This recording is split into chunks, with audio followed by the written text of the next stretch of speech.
নমস্কার, সিএনএন 24 এর আজকের সংবাদে আমি শিবানী আপনাদের সবাইকে জানাই স্বাগত। প্রথমে দেখে নেব আজকের সংবাদ শিরোনাম। আগামী 4 জুন বরাক উপত্যকা সফরে আসছেন নবনির্বাচিত অসম প্রদেশ কংগ্রেস সভাপতি গৌরব গগৈ। ডিএসএ-কে রাজনীতিমুক্ত করার দাবি কংগ্রেস জেলা সভাপতি। কাছাড় জেলায় মুখ্যমন্ত্রী ডক্টর হিমন্ত বিশ্ব শর্মার মুখ্যমন্ত্রীর একই কুড়ি দুটি পাতা প্রকল্পের শুভ সূচনা।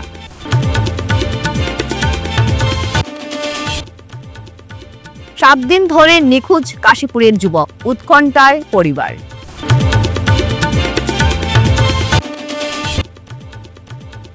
ডিএসএ সচিবের গৌরব গগৈকে সমর্থন জানিয়ে ফেসবুক পোস্টের নিন্দা বিধায়ক দীপায়নের।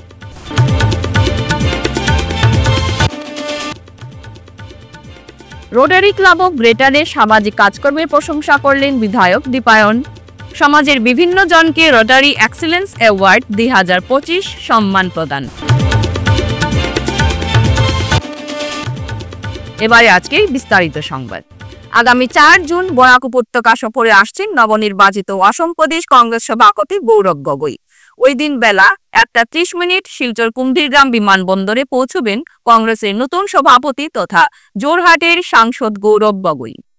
এপিসিসি নবনিযুক্ত সভাপতি গৌরব গগৈর বরাক উপত্যকা সফরকে ঘিরে শিলচর জেলা কংগ্রেস কমিটির প্রস্তুতি জোর কদমে শুরু হয়েছে।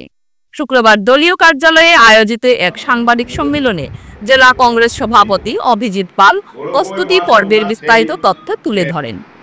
প্রদেশ কংগ্রেসের নবনিযুক্ত সভাপতি তথা জোরহাটের সাংসদ এবং লোকসভার উপদলপতি গৌরব গগৈ মহাশয় ওনার নিযুক্তি পাওয়ার পর 31 মে উনি ডিব্রুগড়ে অবতরণ করবেন। দিল্লি থেকে ডিব্রুগড় চলে আসবেন। ডিব্রুগড় থেকে জোরহাট হয়ে কলিয়াবর, শিবসাগর, নগাঁও, জাগিরোড হয়ে উনি গুয়াহাটিতে 2 তারিখে এসে পৌঁছাবেন। 2 তারিখ তিনি সোজা রাজীব ভবন, গুয়াহাটির রাজীব ভবনে চলে যাবেন।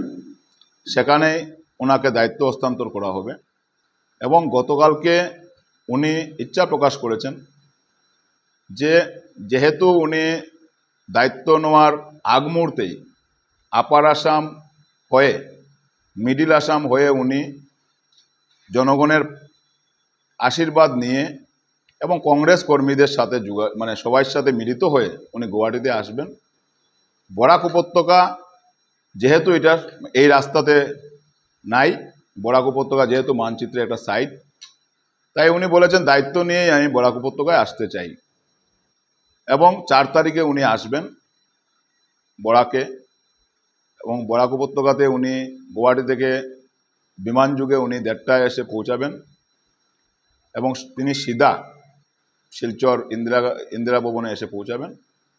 এখান থেকে আমরা কংগ্রেস দল, নিখিল ভারত কংগ্রেস কমিটি অপারেশন সিন্দুরের সার্থকতাতে সেনাবাহিনীদের যেভাবে পাকিস্তানের ওপর আক্রমণ করেছেন, যেভাবে পাকিস্তানের পৌলামা অ্যাটাকের পর প্রত্যুত্তর দিয়েছে ভারতীয় সেনাবাহিনী, তাদেরকে স্যালুট জানিয়ে তাদেরকে ধন্যবাদ জানানোর জন্য নিখিল ভারত কংগ্রেস কমিটি, বিশেষ করে রাহুল গান্ধীজির নেতৃত্বে সমগ্র ভারতবর্ষব্যাপী কংগ্রেস প্রত্যেক রাজ্যেই কংগ্রেস জয় হিন্দ যাত্রার আয়োজন করা হয়েছে। সেই যাত্রা আসাম প্রদেশ কংগ্রেস কমিটির যে সেন্ট্রালি যে যাত্রা, সেই যাত্রা শিলচর থেকে শুরু হবে এবং সেই যাত্রা সেদিন আমরা 2:30 শিলচর ইন্দিরা ভবন থেকে আমরা যাত্রা শুরু করব। সেই যাত্রা ক্লাব রোড হয়ে, সেন্ট্রাল রোড হয়ে, নাজিরপট্টি হয়ে, প্রেমতলা হয়ে, হাসপাতাল রোড, রাধা মাধব রোড হয়ে আমরা গিয়ে রাঙ্গেরখাড়ি নেতাজি স্ট্যাচুর যে পয়েন্ট, সেই পয়েন্টে গিয়ে আমরা যাত্রা শেষ করব। এই যাত্রাতে যেহেতু দেশের সেনাবাহিনীকে শ্রদ্ধা জানানোর যাত্রা, সেটাতে আমরা আপামর জনসাধারণকে আপনাদের মাধ্যমে অনুরোধ করি প্রত্যেকে যেন এই যাত্রাতে সামিল হয়। সেই ব্যাপারে আমরা যা দেখলাম, যেটা নিয়ে যেভাবে আমি জানি না অতনু ভট্টাচার্যের সাথে আমার কোনো যোগাযোগ হয়নি। অতনু ভট্টাচার্য কিসের জন্য এই পোস্ট দিয়েছেন বা উনি কেনই বা ডিএসের যে উনি পদটাকে উল্লেখ করলেন, কিন্তু সেটাতে যে খুব বড় একটা অন্যায় কিছু আমি দেখিনি। আজকে যদি তার কোনো পদবি থাকে, সে তার পদবিটা উল্লেখ করতেই পারে, সোশ্যাল মিডিয়াতে তার নিজস্ব মতামত দিতেই পারে। এবং আমার জানা মতে ডিএসএ যদিও রাজনৈতিক সংস্থা, কিন্তু ডিএসএতে যারা বিভিন্ন পদাধিকারীরা আছেন, এরা বিশেষ কোনো না কোনো রাজনৈতিক দলের অনেক কর্মকর্তারাও সেটাতে আছেন।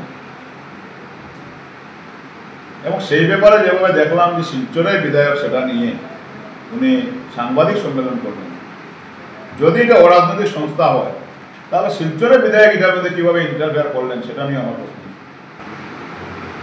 আমি ডিএসএর প্রত্যেক সদস্যদের কাছে অনুরোধ করব যে আপনারা এটা খেলাধুলার জায়গা, সেটাকে আপনারা খেলাধুলার চোখে রাখেন এবং সেটাকে যেন খেলাধুলার প্ল্যাটফর্ম হিসেবে রাখা হয়, সেটাতে রাজনীতিকরণ করবেন না। আগামী দিনে যেন ডিএসএর গভর্নিং বডিতে সেটা যেন অ্যামেন্ডমেন্ট করা হয় যে কোনো রাজনৈতিক ব্যক্তিত্ব সেই কোনো ডিএসএর কোনো পদে থাকতে পারবে না। আসামের মুখ্যমন্ত্রী ডক্টর হিমন্ত বিশ্ব শর্মা আজ এক রাজ্যব্যাপী ভিডিও কনফারেন্সের মাধ্যমে মুখ্যমন্ত্রীর একই পুরী দুটি পাতা নামক বিশেষ কল্যাণমূলক প্রকল্পের আনুষ্ঠানিক উদ্বোধন করেন।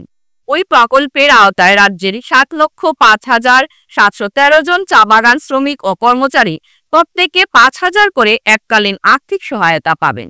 চা শিল্পে কর্মরত জনগোষ্ঠীর দীর্ঘকালীন অবদানকে সম্মান জানিয়ে এই প্রকল্প গ্রহণ করা হয়েছে। চা শিল্প আসামের ঐতিহ্য ও অর্থনীতির একটি গুরুত্বপূর্ণ স্তম্ভ এবং ওই প্রকল্প সেই শ্রমিকদের প্রতি সরকারের শ্রদ্ধা ও কৃতজ্ঞতা প্রকাশ করে। এ উপলক্ষে মুখ্যমন্ত্রীর নেতৃত্বে অনুষ্ঠিত ভিডিও কনফারেন্সে রাজ্যের বিভিন্ন জেলার মন্ত্রী, বিধায়ক এবং উচ্চপদস্থ প্রশাসনিক কর্মকর্তারা অংশগ্রহণ করে। শিলচর শহরতলি কাশীপুর প্রথম খণ্ড এলাকা থেকে নিখোঁজ আজাদ হোসেন বরভুইয়া নামে এক যুবক। গত শুক্রবার সকাল ৯টা থেকে তিনি নিখোঁজ রয়েছেন। ৭ দিন পার হলেও এখন পর্যন্ত তার কোনো খোঁজ মেলেনি। উৎকণ্ঠায় দিন কাটাচ্ছেন তার পরিবার পরিজন। এ নিয়ে রংপুর আউটপোস্টে নিখোঁজ সংক্রান্ত এফআইআর দায়ের করেছেন পরিবারের সদস্যরা। নিখোঁজ আজাদের বাবা হাজি লতিফ উদ্দিন জানান, সেদিন সকালে বাড়ির পাশ থেকে কাউকে কিছু না বলে একটি অটোরিকশার উঠে চলে যায়, এরপর আর বাড়ি ফেরেনি। যদি কেউ এই নিখোঁজ যুবকের খোঁজ পান তাহলে যেন দয়া করে 9401462914, 9350401110 ও 6003465737 নম্বরে যোগাযোগ করার জন্য অথবা নিকটস্থ থানায় খবর দেওয়ার জন্য অনুরোধ জানান। বৃহস্পতিবার সকালে জেলা ক্রীড়া সংস্থার সম্পাদক অতনু ভট্টাচার্য তার ফেসবুক অ্যাকাউন্টে নবনিযুক্ত আসাম প্রদেশ কংগ্রেস সভাপতি গৌরব গগৈকে অভিনন্দন জানিয়ে আগামী 2026 গৌরব গগৈকে রাজ্যের মুখ্যমন্ত্রী হিসেবে জনগণ দায়িত্ব দেবেন বলে পোস্টটি করার শিলচর ডিএসএ সহ রাজনৈতিক মহলে ব্যাপক প্রতিক্রিয়ার সৃষ্টি হয়েছে। বৃহস্পতিবার রাতে শিলচরের বিধায়ক দীপায়ন চক্রবর্তী গৌরব গগৈকে আসামের পরবর্তী মুখ্যমন্ত্রী হওয়ার পক্ষে মত প্রকাশ করায় তীব্র প্রতিক্রিয়া জানিয়েছেন চক্রবর্তী। দেখুন সবিশেষ। তিনি বলেন, অতনু ভট্টাচার্য ভালোভাবেই জানেন যে শিলচর ডিএসএ কোনো নির্দিষ্ট রাজনৈতিক দলের প্রতিষ্ঠান নয়। বিগত দিনে রাজ্যের মুখ্যমন্ত্রী ডক্টর হিমন্ত বিশ্ব শর্মা জেলা ক্রীড়া সংস্থার পরিকাঠামো উন্নয়নের জন্য 10 কোটি টাকার অনুদান দিয়েছেন, সেটাও অতনুবাবু জানেন। তবুও তিনি ফেসবুকে এই ধরনের রাজনৈতিক মন্তব্য করে শিলচর ডিএসএ এর সম্পাদকের পদটিকে কলুষিত করেছেন। তাই তিনি শিলচর ডিএসএ এর কর্তৃপক্ষের কথা বলছেন অতি সত্বর অতনু ভট্টাচার্যকে সম্পাদকের পদ থেকে অপসারণের বিষয়। আজকে সকালবেলা হঠাৎ করে আমরা দেখতে পাই যে সোশ্যাল মিডিয়াতে ডিস্ট্রিক্ট স্পোর্টস অ্যাসোসিয়েশনের যিনি জেনারেল সেক্রেটারি অতনু ভট্টাচার্য, উনি ওনার পেজে একটি আপলোড করেছেন যে গৌরব গগৈকে নিয়ে উনি লিখেছেন ওনাকে কংগ্রেচুলেশন জানিয়ে ভবিষ্যতে ওনাকে আসামের মুখ্যমন্ত্রী দেখতে চান। এটা অত্যন্ত দুর্ভাগ্যজনক। আজকে আসামের মাননীয় মুখ্যমন্ত্রী ডক্টর হিমন্ত বিশ্ব শর্মা মহোদয় আজকে শিলচর ডিস্ট্রিক্ট স্পোর্টস অ্যাসোসিয়েশনকে নিয়ে ওনার একটা স্বপ্ন রয়েছে, যার জন্য আমরা লক্ষ্য করেছি তার ইনফ্রাস্ট্রাকচার ডেভেলপমেন্টের জন্য তো ইতিমধ্যেই 10 কোটি টাকা স্যাংশন দিয়েছেন, যার জন্য কাজ চলছে। দেখছি যে আসাম সরকার শিলচর তথা কাছাড়ের যে স্পোর্টসকে নিয়ে অনেক ভালো কাজ করে যাচ্ছে স্পোর্টসের ডেভেলপমেন্টের জন্য।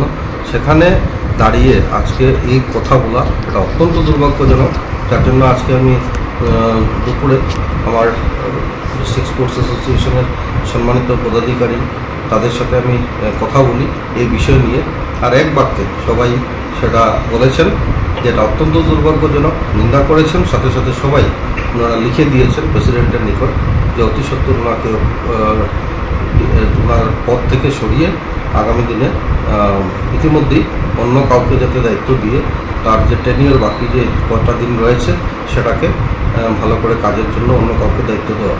আর সেখানে সভাপতিকে সেটা দেওয়া হয়েছে। আমি আশা রাখছি সভাপতির মাধ্যমে নিশ্চিতভাবে অতনু ভট্টাচার্যকে অপসারণ করে নতুন একজনকে দায়িত্ব দেওয়া। রটারি ক্লাব অফ গ্রেটার শিলচরের সামাজিক কাজকর্মের প্রশংসা করলেন বিধায়ক দীপায়ন চক্রবর্তী। দেখুন সবিশেষ। তিনি বলেন, সামাজিক কাজের মাধ্যমে সমাজের উন্নতি ঘটে, মানুষের জীবনের মানের উন্নতি ঘটে। আমরা মানুষ সমাজবদ্ধভাবে বাস করি। Rotary club of greater Silchar তেমনই কাজ করে যাচ্ছে, আর ভালো কাজ করলে তার স্বীকৃতি দেওয়া উচিত। যারা এই কাজে লিপ্ত না তারা কিন্তু সেই বৃদ্ধ বয়সে একই জায়গায় যাবেন, কিন্তু বিছানায় শুয়ে তখন ভাববেন যে আপনাদের জীবনে তো কিছু হলো না, শুধু ইঞ্জিনিয়ার ছাড়াও ছিলাম, কিন্তু পলিউশন খেয়েছি, আর আমাদের আমার কন্যা আমার ছেলেকে বড় মানে ইনস্টিটিউটে পড়াশোনা করিয়েছি, ডাক্তার বানিয়েছি, আর বাকি আমার দ্বারা কি হয়েছে কিছু কল্যাণ প্রাপ্ত নয়। তখন সে একটা ডিসস্যাটিসফ্যাকশন নিয়ে এই রোগ ত্যাগ করে। তাই আমি কথাটা বললাম যে আমরা যারা নিজেদেরকে এই কাজে জড়িয়ে রেখেছি তারা অত্যন্ত সৌভাগ্যবান যে আমরা আমাদের সমাজের জন্য, রাষ্ট্র গঠনের জন্য আমরা কিছু একটা কাজ করতে পারছি, যেটা rotary club of greater Silchar সেটা করে দেখাচ্ছে। যার জন্য আমি অনুরোধ রাখবো যে জয়জ্যোতি বিশ্বাস সকলের সাথে একটা সুসম্পর্ক আছে, শুধু জয়জ্যোতি না, জয়জিৎ না বা কিছু না, তো সকলেরই আছে, কিন্তু বিশেষ করে একটা লোক যে মানে ভালো একটা রিলেশন মেনটেন করে এই ক্লাবকে এগিয়ে নিয়ে যাওয়ার চেষ্টা করছে, সেটা একটা অসাধারণ ব্যাপার। আমি মনে করি যে আপনাদের যে কাজ, এই কাজে আকর্ষিত হয়ে অনেকেই জানো আপনাদের ক্লাব হোক বা অন্যান্য ক্লাব হোক, এই ক্লাবের মাধ্যমে সে অন্ততপক্ষে সামাজিক যে দায়বদ্ধতা মানুষ হিসাবে জন্মগ্রহণ করেছে। বুধবার সন্ধ্যা রাতে শিলচর ক্যাপিটাল পয়েন্টে রোটারি ক্লাব অফ গ্রেটার শিলচরের সভাগৃহে ক্লাবের সভাপতি জয়জিৎ বিশ্বাসের সভাপতিত্বে রোটারি এক্সেলেন্স অ্যাওয়ার্ড 2025 সম্মান অনুষ্ঠানকে স্বাগত বক্তব্যের সভাপতি জয়জিৎ বিশ্বাস সভায় উপস্থিত সবাইকে ধন্যবাদ জানান। সবাইকে আজকে এখানে আসার জন্য প্রশাসনের ধন্যবাদ জানাচ্ছি। আমরা rotary club of greater Silchar আমরা প্রতি বছর আমরা কিছু বিশিষ্ট ব্যক্তিবর্গ এবং বিশিষ্ট সংস্থাকে আমরা সম্মান দিয়ে থাকি, ওদের কাজের মূল্যায়নের জন্য আমরা সম্মান দিয়ে থাকি রোটারির পক্ষ থেকে। সেই প্রতিবারের ন্যায় এবারও আমরা আজকের দিনে এই রোটারি এক্সেলেন্স অ্যাওয়ার্ডের আমরা আজকে আয়োজন করেছি। Rotary club of greater Silchar আমাদের 2017 সালে আমাদের চার্টার হয়, রোটারি ইন্টারন্যাশনাল থেকে আমরা চার্টার পেয়েছিলাম। এই বিগত 8 বছরে আমরা আমাদের মতো করে সোসাইটির মধ্যে অনেক কাজ আমরা করতে সক্ষম হয়েছি, এবং আমাদের বিগত বছরগুলোতে আমাদের বর্ষিয়ান যে আমাদের ক্লাবের মূল স্তম্ভ রোটারিয়ান উজ্জ্বল বেইজি, ওনার কার্যকালে আমরা রোটারি পুরো ডিস্ট্রিক্টের মধ্যে আমাদের কাজের মূল্যায়নের জন্য আমরা বেস্ট ক্লাব, বেস্ট প্রেসিডেন্ট, আমরা টোটাল 22টা অ্যাওয়ার্ড পেয়েছি ওনার জন্য। উজ্জ্বল বেইজের জন্য একটা আমি আপনাদের থেকে একটা করতালি চাইব। এশিয়ার মধ্যে আমরা পুরো এশিয়ার মধ্যে আমাদের club rotary club of greater Silchar আমরা 18 নম্বর পজিশনে ছিলাম, আর আমাদের ডিস্ট্রিক্টের মধ্যে আমরা আমাদের সেরা ক্লাব ছিল রোটারি ক্লাব গ্রেটার শিলচর। প্রতি বছরের মতো এবারও এই অঞ্চলের সামাজিক কাজকর্মে অবদান রাখা বিশিষ্টজন এবং এনজিও এবং সংগঠনগুলিকে রোটারি এক্সেলেন্স অ্যাওয়ার্ড 2025 সম্মাননা দেওয়া হয়। এদিন অনুষ্ঠানে রোটারি এক্সেলেন্স অ্যাওয়ার্ড 2025 সম্মান জানানো হয় যথাক্রমে দিব্যাঙ্গ রাহুল নমশূদ্র, বিশিষ্ট সাংবাদিক তমজিৎ ভট্টাচার্য সহ বহু বিশিষ্ট সাংবাদিক এবং বিশিষ্টজনেদের। এছাড়াও চিকিৎসক ডাক্তার কালী পঙ্কজ চক্রবর্তী, সঙ্গীতগুরু অমরেন্দ্র চক্রবর্তী, রক্তদাতা সুরেন্দ্র বৈত এবং বিভাস রায় সহ এনজিও সংস্থার সংগঠনের বিভিন্ন সদস্যদেরও পুরস্কৃত করা হয়। ভারী বৃষ্টিপাতের জমাজলে শিলচর পঞ্চায়েত রোড জলের তলায়। এর ফলে স্থানীয় জনগণ সহ গাড়ি চালকরা প্রাণের ঝুঁকি নিয়ে যাতায়াত করতে হয়। শুক্রবার বৃষ্টিপাতের কারণে শিলচর পঞ্চায়েত রোড এলাকার রাস্তা জলের তলায় চলে যায়। জল নিষ্কাশনের রাস্তা না থাকার জন্য বৃষ্টির জল রাস্তায় উঠে যায়। এতে নাজেহাল স্থানীয় জনগণ সহ পথচারীরা।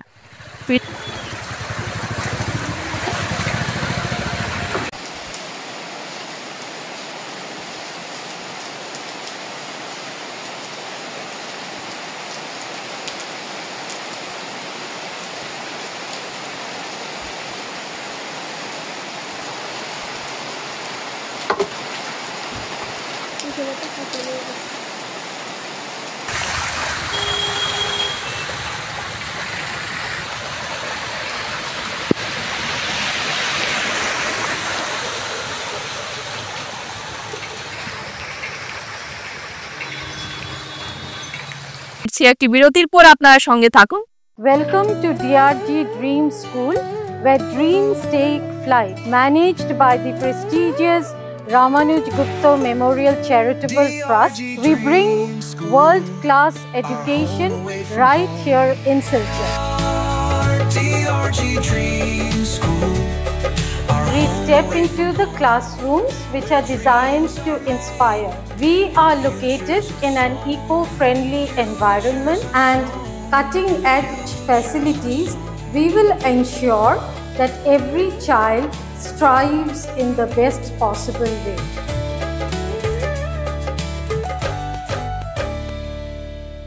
At DRG Dream School, where dreams take flight, we don't just teach, we shape the future.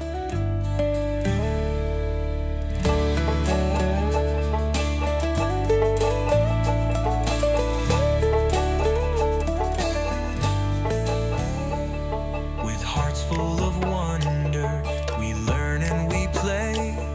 Our passion for knowledge guides us every day. Our school is our haven, where love, learning grows.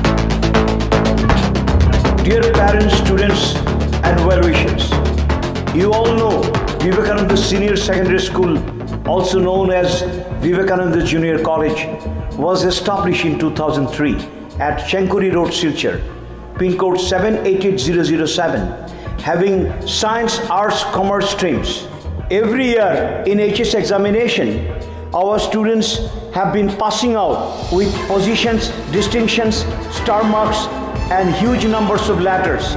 In degree unit, we have Encipal Memorial Degree College, which was established in 2010 and affiliated under Assam University. Both of our institutions have been guided gracefully by the experienced and qualified faculties in well-infrastructure, environmental-friendly institution. Gracewell hospital, Meherpur, Silchar. এখানে আপনারা পাবেন dialysis, endoscopy, sonography, echocardiography, এক্স-রের মতো বিশেষ সুবিধে। উন্নত মানের ডাক্তারি পরিষেবার পাশাপাশি পাবেন আইসিইউ, এনআইসিইউ, ইনডোর, আউটডোর এবং যে কোনো রকম সার্জারি অত্যন্ত সুলভ মূল্যে এবং অত্যাধুনিক মানের। গ্রেসওয়েল হসপিটাল বিভিন্ন ধরনের চিকিৎসা পরিষেবার পাশাপাশি এখানে আপনারা পাবেন বন্ধাত্ব কাটিয়ে মাতৃত্ব এবং পিতৃত্বের আশ্বাস। আপনার সুস্থ জীবনের লক্ষ্যে সর্বদা কাজ করে চলেছে গ্রেসওয়েল হসপিটালের সদস্যবৃন্দ। ঠিকানা গ্রেসওয়েল হসপিটাল, মেহেরপুর, শিলচর 788015। আপনার সুস্থ এবং মঙ্গলময় জীবন কামনা করি আমরা। গ্রেসওয়েল হসপিটাল। ফিরে এলাম বিরতির পর। প্রতি বছরের মতো এবারও শিলচরের রূপম সামাজিক, সাংস্কৃতিক ও ক্রীড়া সংস্থার উদ্যোগে গতকাল সন্ধ্যায় সংস্থার প্রাঙ্গণে রবীন্দ্র, নজরুল ও সুকান্ত স্মরণে এক সাংস্কৃতিক অনুষ্ঠান হয়। এই অনুষ্ঠানের শুরুতেই সংস্থার সদস্য ও সদস্যরা বিশ্বকবি রবীন্দ্রনাথ ঠাকুর, বিদ্রোহী কবি কাজী নজরুল ইসলাম এবং কিশোর কবি সুকান্ত ভট্টাচার্য এই তিন কবির প্রতিকৃতিতে পুষ্পার্ঘ্য অর্পণ করে অনুষ্ঠানের শুভারম্ভ করেন।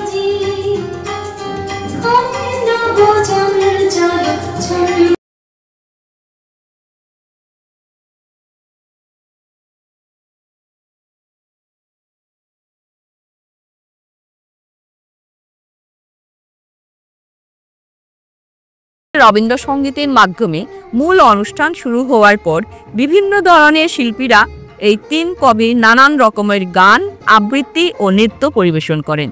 এ বিষয়ে সংস্থা সম্পাদক নিখিল পাল বক্তব্য রাখেন।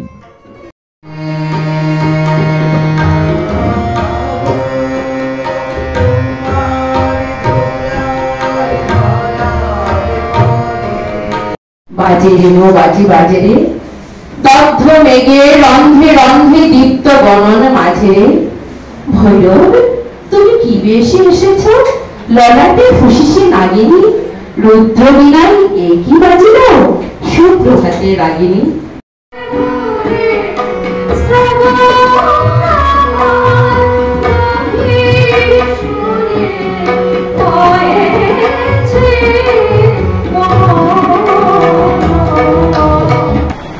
আমরা রূপম সাংস্কৃতিক সংস্থা প্রতি বছরই রবীন্দ্র নজরুল সুকান্ত সুরের অনুষ্ঠান আমরা বহু বছর ধরেই করে আসছি।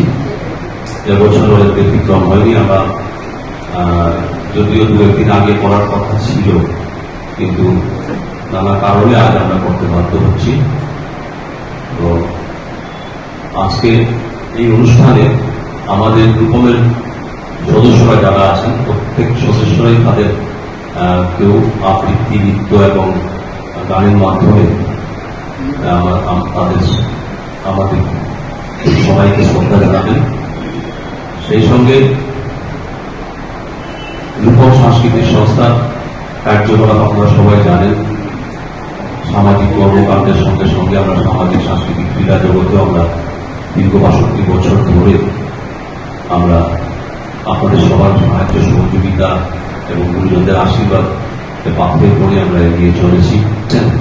এবং আমাদের রূপম একটা কথাই বিশ্বাস করি, সময়ের অনুষ্ঠান সময়ে শুরু করা।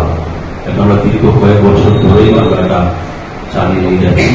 আমরা যতগুলি সংগঠন আছে তাদেরকেও আমরা বলবো, আসলে আমরা সবাই মিলে প্রতিটি অনুষ্ঠান যাতে সময়ে শুরু করতে পারি। আমরা একটা রূপম শুরু করেছি, রূপমের দিকে লক্ষ্য রেখে এখন দেখেছি শিলচর শহরে কয়েকটি অর্গানাইজেশন সময়ের অনুষ্ঠান সময়ে শুরু করছে। এটাকে ভালো দিক লক্ষণ বলবো আমি।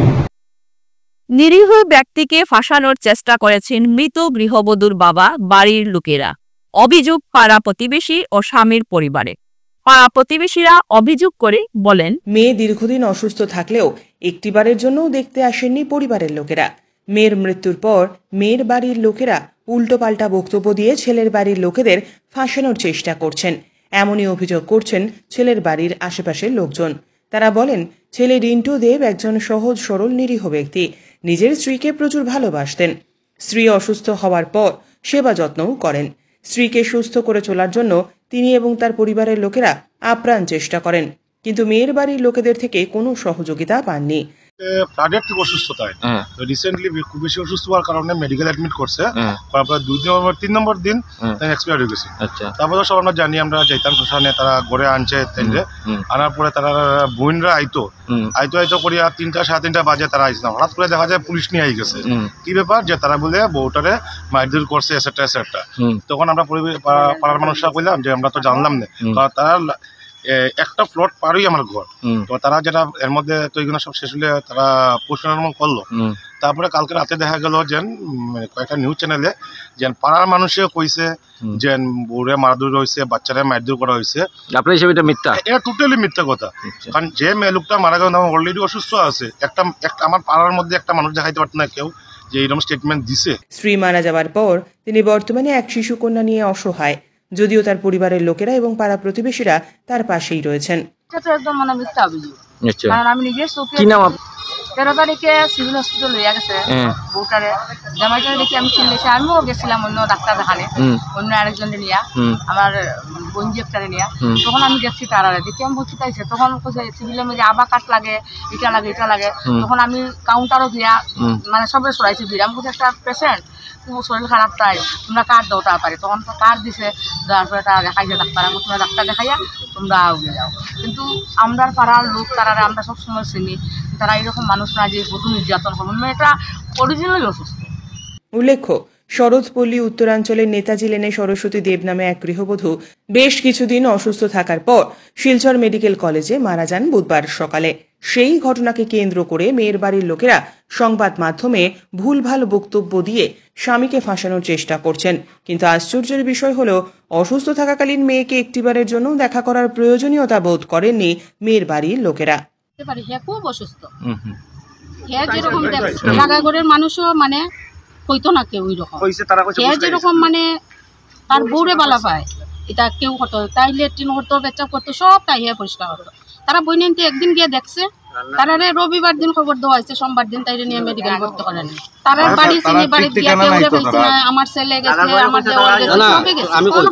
তারা রবিবারে খবর দেওয়া হয়েছে, ভাই গিয়া খবর দিছে যে আমার বাইরে গিয়া রবিবারে গিয়া তারা ঘর তারা পাঠানো হয়েছে, গিয়া তুই গিয়া তোর শ্বশুরবাড়ি গিয়া কত শরীর অসুস্থ যে হে গেছে গিয়া তার বড় বাইরে পাইছে না, তার বৌদিরে পাইছে। বৌদিরে কইছে যে এরকম এরকম, তাই তো ফাউ ফুলি গেছে গিয়া, তার বৌদি উঠিয়া কইছে যাও যাও মেডিকেল যাও, মেডিকেল থেকে সব হয়। হ্যাঁ, এই কথা কইছে।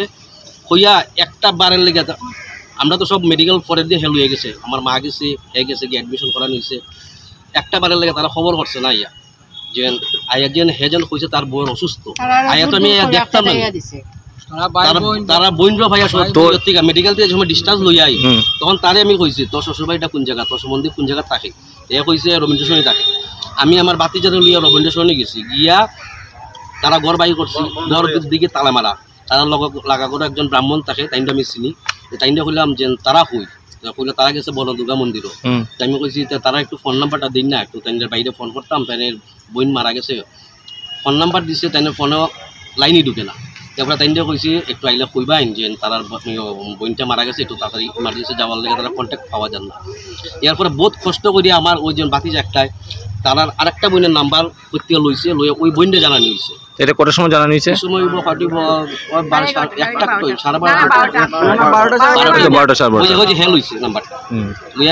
নাম্বার লইয়া জানানো হয়েছে। তার বোর তোলা কাটতে কাটতে জামাই তুমি অত্যাচার করছেন নি আপনি আপনার ওয়াইফের উপরে? হ্যাঁ, কোনোদিন করছেন না?